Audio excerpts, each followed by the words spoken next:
He pretended to be my dog to break into my house. My husband and I lived in a small 2-floor house with 2 main entrances, one along the front and the other on the side of the house, which opens up into the laundry room. When we're too busy or it's too late to walk our dog, we hook his collar onto a long line that's attached to one of the pipes on the corner of our house, so he can use the bathroom. We used to do this from the door in our laundry room, but we'd noticed the large step from the door to the ground had been taking a toll on his hips. As a result, we started letting him out through the front door instead, since the porch is much closer to the ground. This particular night, I was home alone with my dog and it was around midnight when I decided to let him outside one last time before going to bed. I hook him up to his line, close the door and lock it, before heading into the kitchen to put away the dishes. This was pretty routine. Even if he used the bathroom quickly, he liked to walk around along the front and side of the house for a few minutes before coming back inside. As I'm putting away the dishes, I hear a scratch on the door.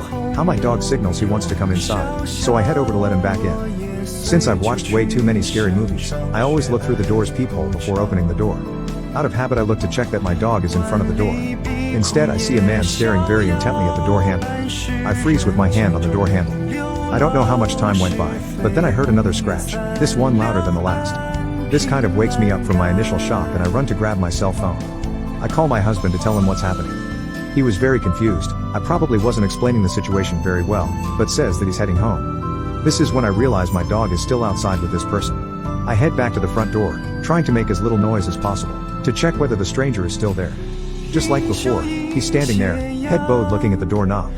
I tiptoe over to the laundry room, and slowly open the door as quietly as possible. I can't see my dog anywhere and the side of my house is covered in gravel. I knew I couldn't step outside without making a lot of noise. With my heart still pounding in my chest, I go to the front door to keep an eye on the stranger and to get a better look at it. I considered calling the police, but I didn't feel they would take me seriously, since all this man was doing was standing in front of my house. I tried taking a picture of him with my cell phone, but my camera was only able to take pictures of the peephole and not the images behind the glass.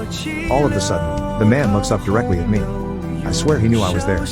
He glares at me, then opens his mouth to show this taunting, malicious grin. He stood there that way for a few seconds. With that, he turns around and starts to walk down the street. I stayed in the same place, almost expecting him to rush back and start pounding on the door. Luckily, my husband got back after a few minutes.